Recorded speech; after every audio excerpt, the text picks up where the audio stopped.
Something is deeply wrong with how most Americans are managing money right now, and I want to talk about it honestly today because I think most financial videos get this conversation completely wrong. They come in with a list of tips. Stop buying coffee. Pack your lunch. Cut Netflix.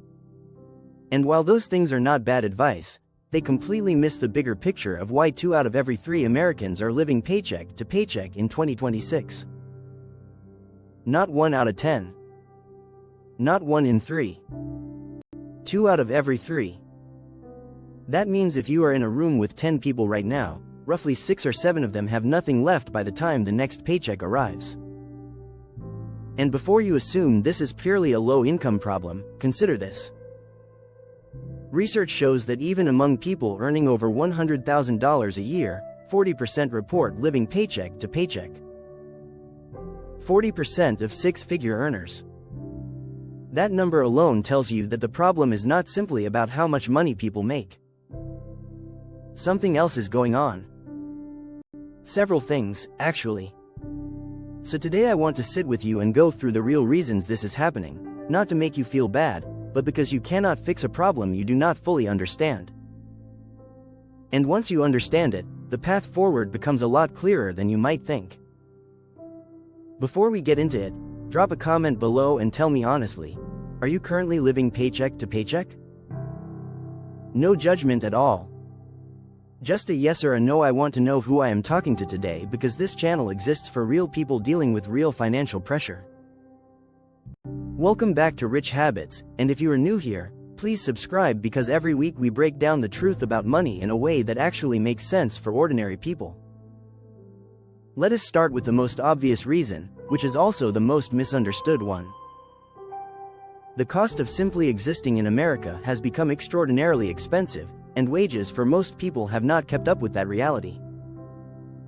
The average American household now spends about $6,545 per month just on living costs.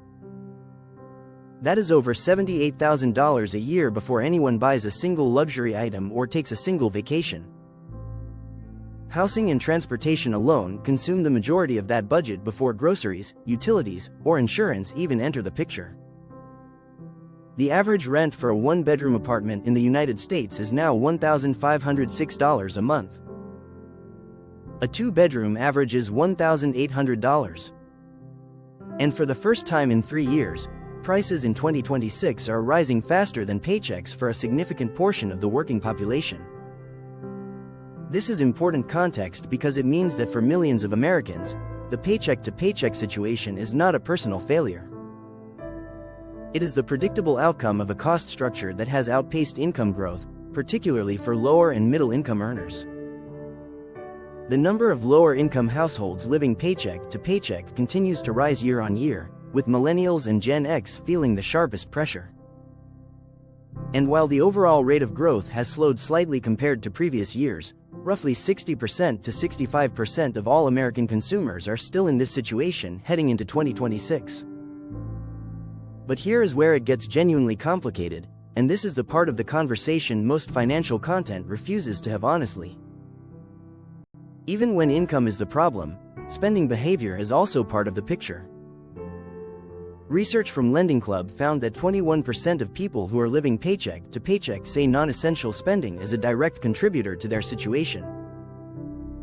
And 2/3 of consumers in that same group say they include nice-to-have items when shopping at least some of the time.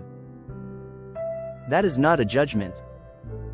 That is a human response to stress, to advertising, to the social environment we all live in. When life feels difficult and money feels tight, small pleasures become survival mechanisms. The $15 takeout meal, the streaming service, the new pair of shoes, none of these things feel extravagant in the moment. But they add up to a pattern that keeps people stuck. The deeper psychological force behind this is something called present bias. Our brains are wired to value what we can have right now significantly more than what we can have in the future. $1 of pleasure today feels far more real and urgent than $1,000 of security in 30 years. Financial marketers understand this perfectly, which is exactly why every advertisement you see is designed to trigger immediate desire rather than long-term thinking. The entire consumer economy runs on your inability to delay gratification, and it is genuinely engineered that way. Now layered on top of all of this is something that never gets enough attention in these conversations, which is debt. Total United States household debt hit a record $18.8 trillion in the first quarter of 2026. The average household now owes $105,444. And credit card debt is the slice that does the most damage on a monthly basis. Americans collectively owe a record $1.3 trillion on credit cards, with the average household balance sitting around $6,715. At today's average interest rates of around 21%, that balance burns through more than $1,400 in interest every single year while the principal barely moves. Think about what that means practically.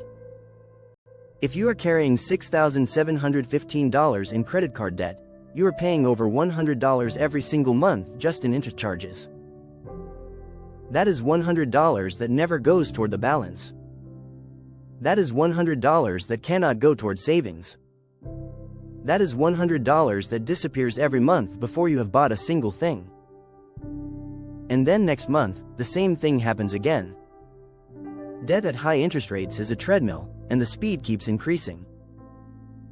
What makes this even harder to escape is that most people dealing with this are not reckless spenders who went on luxury shopping sprees.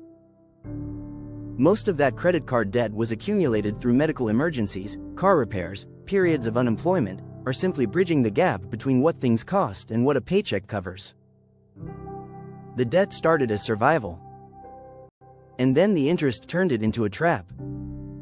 There is also a structural issue that most financial conversation refuses to name directly, which is that America has no meaningful financial education system. People graduate from 12 years of school knowing how to calculate the area of a triangle but having no idea what an interest rate actually means in practical terms. Nobody teaches compound interest in high school. Nobody explains what a credit card company actually earns from your minimum payment. Nobody walks young adults through what a 401k match is or why leaving it on the table is one of the most expensive decisions they can make. And so millions of people enter adulthood making consequential financial decisions with almost no preparation for them at all. A 2026 civic science study found that 76% of Americans have little to no financial safety net. 21% of regular paycheck recipients report having zero money left after bills are paid. Zero.